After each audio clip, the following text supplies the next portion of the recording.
दोस्तों जरा सोचिए, एक ऐसा देश जो पहले ही आर्थिक संकट से जूझ रहा हो, दुनिया के सामने कर्जदार हो और खुद अपनी सीमाओं की सुरक्षा नहीं कर पा रहा हो, वही देश अचानक परमाणु हथियारों को इस्तेमाल करने की धमकी दे दे, तो इसका मतलब क्या है? यह केवल गुस्से का इजहार या फिर पूरे क्षेत्र को अस्थिर करने वाली नई साजिश? हम बात कर रहे हैं पाकिस्तान की। जी हाँ, वही पाकिस्तान जो कल तक कतर पर इजराइल के हवाई हमले के बाद बौखलाया हुआ दिखाई दे रहा है। पाकिस्तानी विदेश मंत्री इसाक डार ने सीधे तौर पर परमाणु हथियारों के इस्तेमाल की धमकी देकर पूरी दुनिया का ध्यान अपनी तरफ खींच लिया है। और इतना ही नहीं, उन्होंने भारत का नाम लेकर इजराइल को चेतावनी तक दे डाली।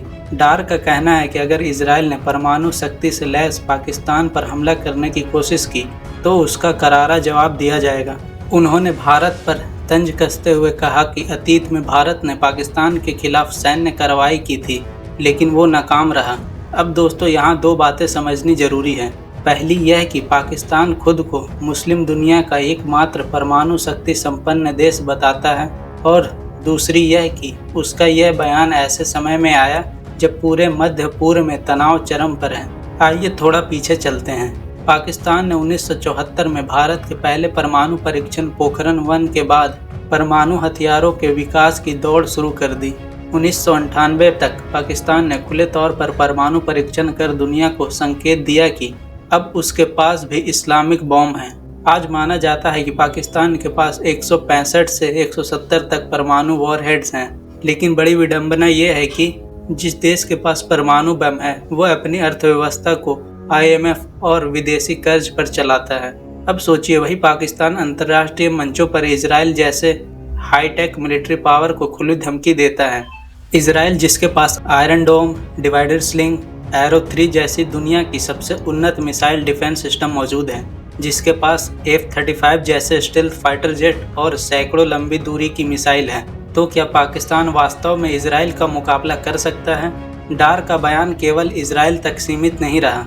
उन्होंने यह भी कहा कि इजराइल और भारत दुनिया के ऐसे इकलौते देश हैं जो बार बार संयुक्त राष्ट्र सुरक्षा परिषद के प्रस्तावों को अनदेखी करते हैं। ये बयान साफ बताता है कि पाकिस्तान हमेशा अपनी कमियों को छुपाने के लिए भारत को बीच में घसीटने की कोशिश करता है। अगर हम हालिया घटनाक्रम देखें तो पाकिस्तान के नेताओं की यह परमाणु धमकी की राजनीति कोई नई बात नहीं है। 1980 और 1990 के दशक से लेकर कारगिल युद्ध और बालाकोट स्ट्राइक तक हर बार जब पाकिस्तान पर दबाव पड़ता है, उनके नेता परमाणु हथियारों का राग छोड़ देते हैं। यह एक तरफ से न्यूक्लियर ब्लैकमेल है, जिसका मकसद सिर्फ अंतर्राष्ट्रीय समुदाय को डराना और अपने लिए सहानुभूति बटोरना होता है। मगर दोस्तों, सवाल यह है कि क्या दुनिया आज भी इस ब्लैकमेल में फंसेगी? हकीकत यह है कि पाकिस्तान की अर्थव्यवस्था टूट चुकी है। विदेशी मुद्रा भंडार मुश्किल से कुछ हफ्तों का बचा है, बेरोजगारी आसमान छू रही है और आंतरिक राजनीति पूरी तरह से बिखरी हुई है। ऐसे में अगर वह परमाणु धमकी देता है तो यह उसकी कमजोरी की निशानी है, ताकत की नहीं। भविष्य की दिशा देखें तो हालात और खतरनाक हो सकते हैं। अगर पाकिस्तान ऐसे बयानों से अंतर्राष्ट्रीय मंच पर अलग थलग पड़ता है तो वह चीन और कुछ इस्लामिक देशों पर और ज़्यादा निर्भर हो जाएगा। वहीं भारत और इजराइल की साझेदारी लगातार गहरी होती जा रही है। दोनों देश रक्षा, साइबर सुरक्षा और इंटेलिजेंस शेयरिंग में मजबूत सहयोगी बन चुके हैं। इसका मतलब ये है कि पाकिस्तान की परमाणु धमकियां सिर्फ बयानबाजी पर है।